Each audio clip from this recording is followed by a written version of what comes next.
A news update is sponsored by Codemix Soft Solutions Private Limited। अब आपके शहर रीवा में हमारे यहाँ ग्राफिक्स डिजाइन और UI/UX, web development, app development, digital marketing की ट्रेनिंग प्रदान की जाती है।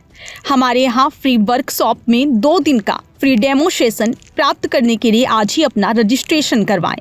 हमारा पता है 3री मंजिल बद्रिका टावर, अंगूरी बिल्डिंग के पीछे, सिरमौर चौराहे के पास, रीवा। नमस्कार, मैं स्वाति और आप देखना शुरू कर चुके हैं विंध्या टाइम्स। मध्य प्रदेश में हो रही लगातार घटनाओं के बाद सीएम ने सख्त तेवर का रुख अपनाया था और तमाम अधिकारियों को निर्देश दिए थे कि ऐसे स्थानों को चिन्हित करते हुए कड़ी कार्रवाई की जाए जहां पर हादसा होने की संभावना है।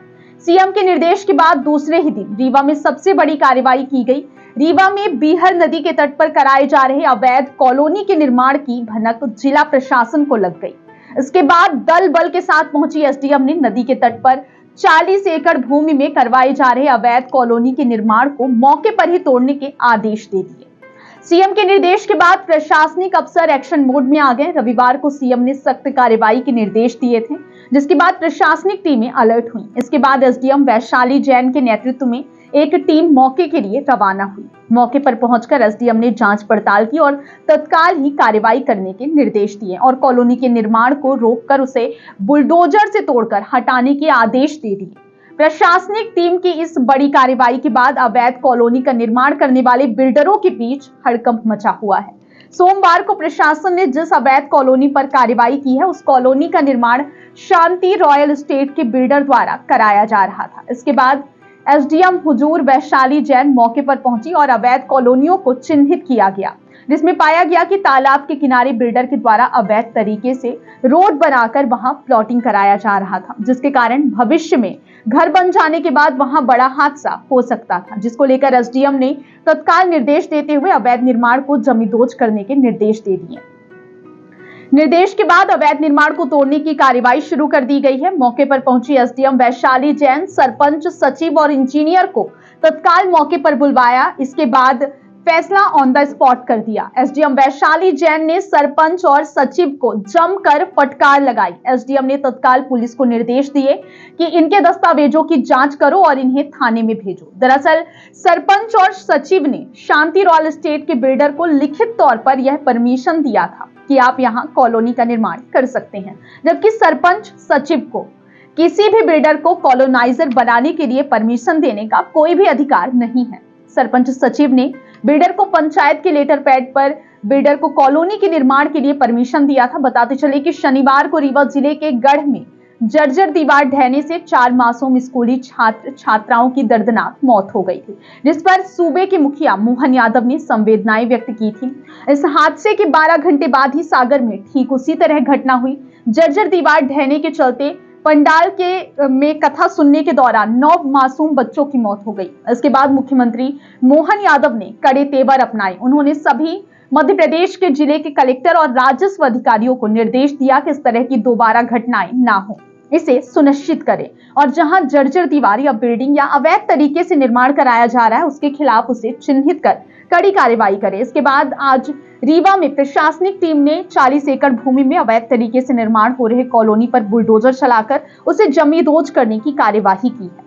गौरतलब है कि विगत माह पूर्व विंध्या टाइम्स द्वारा इस मुद्दे को प्रमुखता से उठाया गया था। जीवनदायिनी बीहड़ नदी पर बिल्डरों के कब्जा करने और बिना टीएनसीपी मंजूरी के और एनजीटी के नियमों का उल्लंघन कर की जा रही अवैध प्लाटिंग के मुद्दे उठाए गए थे। इसके बाद भी कोई कार्यवाही नहीं की गई। वहीं सीएम के एक्शन मोड में आते ही प्रशासनिक अमला भी अलर्ट हो गया है। अब आनन फानन में कार्यवाही की है और अवैध कॉलोनी के निर्माण को मौके पर ही तोड़ने के आदेश दे दिए हैं।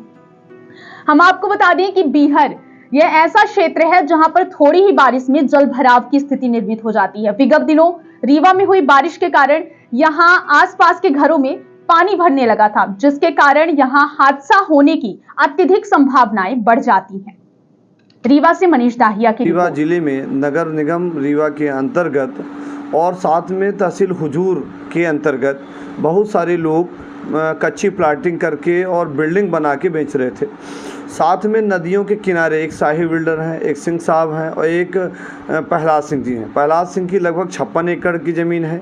शाही बिल्डर नाले में और नदी के किनारे भाग को समतलीकरण करके पूरी तरह नदी को काट के, नदी को काटा भी गया, नदी की मेड़ को काटी गई और बराबर करके अपनी प्लाटिंग करके वहाँ बाउंड्री करके विक्रय किया जा रहा था। और एक सिंह उपेंद्र सिंह जी हैं, उपेंद्र सिंह जी बिना टीएनसीपी बिना रेरा के नियम विरुद्ध तरीके से विक्रय कर रहे थे, जिसकी शिकायत हमने लिखित तौर से माननीय आयुक्त महोदय रीवा संभाग रीवा, माननीय कलेक्टर महोदया के समक्ष भी मैंने आवेदन किया, कई बार आवेदन किया, उसकी पावती अपने पास है। तो इस संबंध में हमने कहा कि देखिए, व्यापार करिए पर शासन के रेगुलेशन के अंतर्गत करिए। यदि आप टीएनसीपी का पालन नहीं करेंगे तो आम व्यक्ति को नियम विरुद्ध तरीके से कैसे ज़मीन आप सेल कर रहे हैं? तो उसके लिए शासन के कुछ मापदंड हैं कि आपको पार्क बनाना चाहिए, आपको रोड बनाना चाहिए, आपको बिजली देना चाहिए और टीएनसीपी के रेगुलेशन निर्धारित हैं।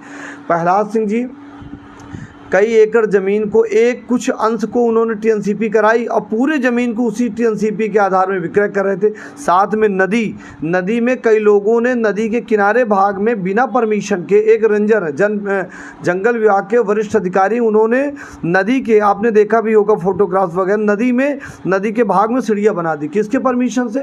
एनजीटी के नियमों की अवहेलना की जा रही है, टीएनसीपी की अवहेलना की जाए। नदी के भीट के 30 मीटर आपको छोड़ के बनाना चाहिए, ग्रीन बेल्ट होना चाहिए, तो आपने उस एरिया को भी अवैध कब्जा कर लिया। तो इस संदर्भ में हमने पूर्व में भी आवेदन दिया था। अभी जब जल भराव होने लगा तब सक्षम अधिकारियों को समझ में आया कि नहीं, गड़बड़ी व्यापक स्तर में है। वो फील्ड में पहुँचे। जब फील्ड में पहुँचे तो हकीकत उनके सामने आई और यदि अत्यधिक पानी गिर जाता तो निश्चित तौर से रीवा डूब जाता, जिला प्रशासन, कलेक्ट्रेट डूब जाता। इसलिए डूब जाता कि आपने देखा होगा अभी एक छोटा सा नाला है, झिरिया नाला, जिसमें एक बिल्डर ने उस नाले पर कब्जा किया है, नाले के भाग पर। अब नाले की पानी निकासी नहीं हो रही, तो जब पानी निकासी नहीं होगी तो आम जनता के घरों में पानी घुसेगा। आज महज 12 घंटे के पानी में समूचे रीवा जिला हाहाकार मचा हुआ है। यदि एक हफ्ता पानी गिर देता या 48 घंटे से ऊपर पानी गिर जाता तो रीवा डूब जाता। तो इस संदर्भ में जिला प्रशासन के सक्षम अधिकारियों को देखना चाहिए और टीएनसीपी रेरा के जो नियम पालन नहीं कर रहे हैं तत्काल उनके खिलाफ एफआईआर दर्ज होनी चाहिए, उनकी बिल्डिंग को सीज किया जाना चाहिए और इनके खिलाफ और भी जो न्यायिक कार्रवाई की जानी चाहिए थी। क्या मानते हैं जो अवैध रूप से कब्जा किया जा रहा है और इस नियम को ताक में रखकर, तो किसकी इसमें? देखिए, नाक के नीचे जिला प्रशासन मुख्यालय के रीवा संभाग का मुख्यालय है। रीवा में यहाँ जिला प्रशासन के नाक के नीचे महज 2 किलोमीटर 3 किलोमीटर की रेंज में अवैधानिक कब्जा हो रहा है। तहसील हुजूर के सक्षम अधिकारी मौके पर गए थे, एक बार औपचारिकता उन्होंने की है। नींद तब टूटी जब पानी आया, जब लोगों के घर में, गरीबों के घर में, किसानों के घर में, मजदूरों के घर में या आम व्यक्ति मिडिल क्लास के घर में पानी घुसा, तब जिला प्रशासन जागा और हरकत में आया। यदि ये सबक पहले ले लिया जाता और नदी नालों पर जो अवैध कब्जा कर रहे हैं, नाले लगभग रीवा जिले के कम से कम 20 नाले पर अवैधानिक उसी एरिया में, करहिया के एरिया में कब्जे हो गए। लोग कहाँ से आते हैं? इसमें पटवारियों की भूमिका संदिग्ध है कि नालों में अवैध कब्जा हो रहा है तो पटवारियों को, सक्षम अधिकारी को सूचित करना चाहिए, उनके खिलाफ कार्रवाई प्रस्तावित करना चाहिए। तो इस समूचे खेल में, नदी को विक्रय करने में, तालाबों को विक्रय करने में, आप देख लीजिए रीवा शहर की जो आबो हवा है, जो हमारे यहाँ पेड़ पौधे थे वो सब धराशायी हो गए।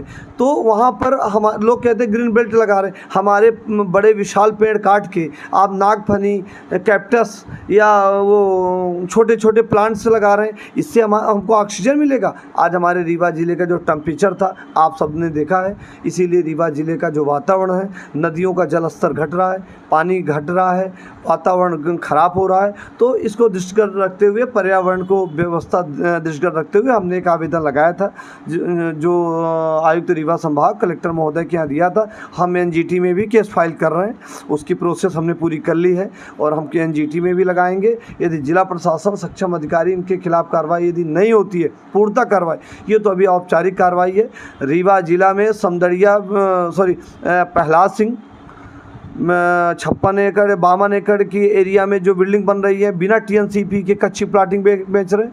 उपेंद्र सिंह नहीं तो बिल्डिंग बना के बेच रहे हैं, वो भी टीएनसीपी का पालन नहीं कर रहे हैं। शाही बिल्डर, आप तो देख रहे हैं शाही बिल्डर की मनमानी, उपेंद्र जी की मनमानी, प्रहलाद सिंह की मनमानी, आखिर कौन देखेगा, इनके खिलाफ कार्रवाई करेगा। तो रीवा की जनता के हितों को ध्यान में रखते हुए कि वातावरण खराब ना हो, पर्यावरणीय व्यवस्थाएं खराब ना हो, इस संदर्भ में हम आवेदन लगाएंगे। यदि जिला प्रशासन कार्रवाई करेगा तो ठीक है, नहीं तो हम तो एनजीटी न्यायालय की शरण लेंगे। जैसा कि आप सबको पता है कि शहर में पूरे में जल भराव की स्थिति निर्मित हुई थी, तो ये जो अवैध कॉलोनीज डेवलप हो रही हैं, इनका बहुत बड़ा योगदान है वो स्थिति निर्मित होने में। इसीलिए इनको विशेष रूप से चिन्हित करके और इनके खिलाफ एक कार्रवाई की जा रही है। कितनी एकड़ की भूमि थी? ऐसा जो है पटवारी द्वारा बताया गया है कि 40 एकड़ के आसपास की भूमि थी, बट इसके जो साथ में लगी हुई कॉलोनीज हैं उनकी भी हम जाँच कर रहे हैं। किनके द्वारा परमिशन दी गई?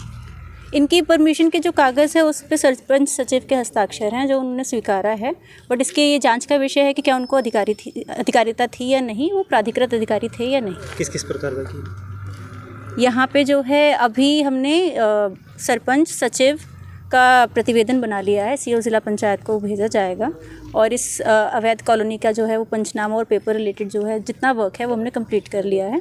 जो रिवर से रिलेटेड है वो हम तत्काल रूप से उसको खुला करवा रहे हैं ताकि भविष्य में अपना जो शहर है उसमें डूब की स्थिति निर्मित ना हो। A news update is sponsored by Codemix Soft Solutions Private Limited। अब आपके शहर रीवा में हमारे यहाँ ग्राफिक्स डिज़ाइन और UI/UX, web development, app development, digital marketing की ट्रेनिंग प्रदान की जाती है। हमारे यहाँ फ्री वर्कशॉप में 2 दिन का फ्री डेमो सेशन प्राप्त करने के लिए आज ही अपना रजिस्ट्रेशन करवाएं। हमारा पता है 3री मंजिल बद्रिका टावर, अंगूरी बिल्डिंग के पीछे, सिरमौर चौराहे के पास, रीवा।